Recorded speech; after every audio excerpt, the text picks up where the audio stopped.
What's up everyone and welcome back to the MMA Fast. Today, let's get started with Nickal sees Reinier de Ridder as a logical step up in competition. Nickal revealed that he specifically wanted to fight de Ridder. This is a matchup that I asked for, so I feel like it's a matchup that's exciting for a lot of reasons. He's had a lot of success in other organizations, had success in the UFC, and it's a natural step up for me. I want to keep fighting better and better, guys. This is a guy who has a proven track record and many finishes. It's an interesting matchup. It's a similar matchup to the Paul Craig fight, where he's got more of a jiu-jitsu style. But I think obviously with him being on a win streak, and also having a different type of style on the feet, I think it will prove to be an interesting fight, but I'm pumped up. Nickal is coming off his biggest win to date, a unanimous decision over formerly ranked light heavyweight Paul Craig at UFC 309. The standout wrestler wants to continue testing himself, but admits it hasn't been easy to find the right type of opponent. There are some people who want to fight me, and there are a lot who don't. It seems like the people who want to fight me, it's all upside for them, and they maybe want to gain some clout off my name. Then the people that, as I move up the ranks, that maybe have a lot to lose, they don't want to take the matchup as much. In reality, there are only about half a dozen people I could fight, because of what makes sense with my career and my progression. At the end of the day, I asked for this fight.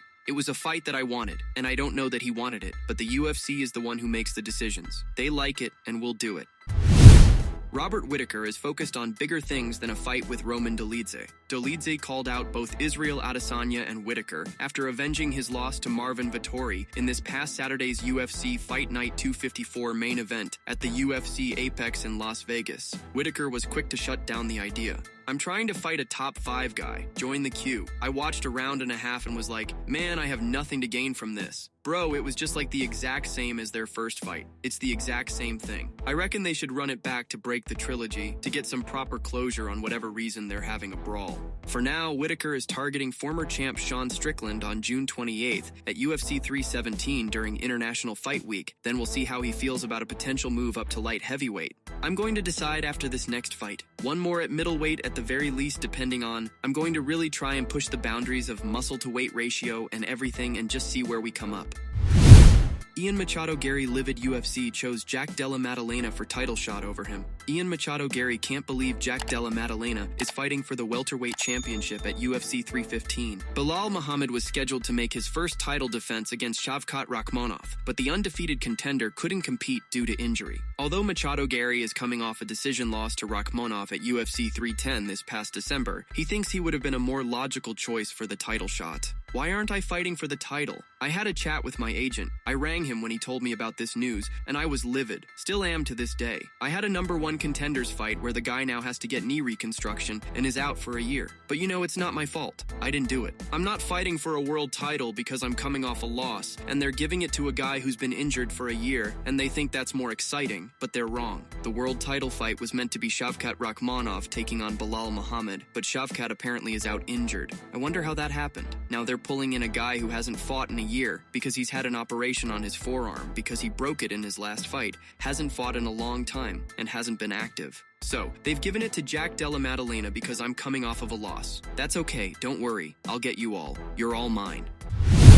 Sean Brady questions Leon Edwards' history versus grapplers before UFC Fight Night 255. Sean Brady doesn't think Leon Edwards' history with grappling-based opponents is as impressive as it might look on paper going into Saturday's UFC Fight Night 255 headliner. Coming into the matchup, Edwards' recent run of opponents has included Muhammad, Colby Covington, and Kamaru Usman twice. When Brady examines those bouts closer, however, he is far from impressed and thinks any confidence Rocky might have against styles that even somewhat resemble his would be misplaced. You can't prepare for something you've never felt before. That's where guys get surprised. They see me like, oh, he looks strong. But until you feel me and you feel my grip and my squeeze and my pressure that I put on you is going to be different. 3 out of 4 of those fights. He lost to Belal. I thought he lost the third fight against Kamaru. And he was losing to Kamaru in the second fight until he landed the head kick. He talks about how he's always fighting grapplers, but he doesn't do great against them either. So it's not the smartest thing to say. Ahead of Fight Night, the majority of Edwards' pre-fight interviews have revolved around the loss to Muhammad, what went wrong, and what it'll take to position himself for a trilogy.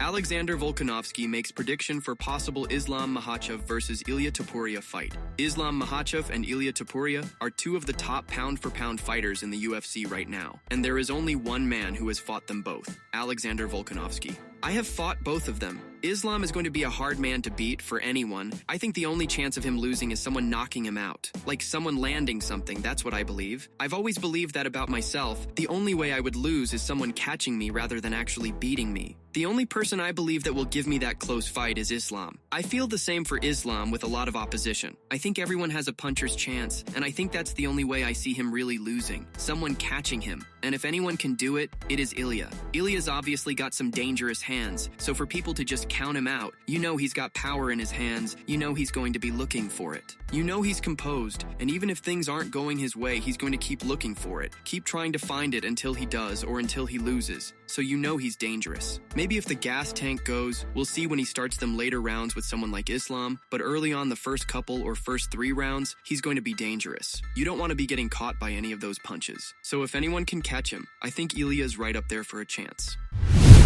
Conor McGregor is no longer on Charles Oliveira's radar. Oliveira had long campaigned for a fight with McGregor in the past, but no longer sees him as a potential opponent. In fact, he doesn't see him as an opponent for anybody, as he questions if McGregor will ever compete again. McGregor hasn't fought since breaking his leg in a TKO loss to Dustin Poirier in July 2021. He was scheduled to return against Michael Chandler at UFC 303 last June, but withdrew due to a broken pinky toe. To be honest, I don't know why people are still talking about Conor McGregor. He has done everything he wanted to do in the sport, and now he chooses to live his life the way he is living. We were waiting for his return, and Michael Chandler was waiting for about 2 years, but he didn't show up. I think the fans should forget about Conor McGregor coming back. He isn't going to fight again. Tom Aspinall surprised uneducated fans, thought Alex Pereira beat Magomed Ankalaev. Tom Aspinall can't understand how certain people scored the UFC 313 main event in favor of Alex Pereira. Media outlets were almost split in their scoring of the fight, with 9 members awarding Pereira the fight. Interim UFC heavyweight champion Tom Aspinall finds it baffling that anyone could have thought Pereira won. I think Ankalaev just had him guessing a lot. I think Pereira's level on the ground, I don't know what level he's at, but I think he's still a bit wary of getting taken down. He definitely defended the takedowns well, but me with an educated eye watching it, I don't think Ankalaev was really trying to take him down that much. He definitely tried a couple of times. I think he did 10 or 11 takedown attempts, but I would say only 2 or 3 of them he went full blast. I think the rest of the time, he was trying to tire him out with the grappling standing, like the cage grappling stuff. I think Ankalaev had the perfect game plan. He didn't overcommit, tired him out. I can't believe people watched that fight and thought that Pereira won. It was just wild to me how many uneducated fans are out there, and how many uneducated fans thought it was a boring fight as well. I thought it was an amazing fight. Both guys did good, and I think Ankalaev was just a lot better than him on the night. Pereira's loss may have served Aspinall well as he eagerly waits for his title unification bout with UFC heavyweight champion Jon Jones. However, Aspinall still thinks Pereira could move up to heavyweight down the line. He can do whatever he wants, can't he? He's an absolute megastar. I think there's fights to be made at middleweight, light heavy, or heavy for him. He can do whatever he wants.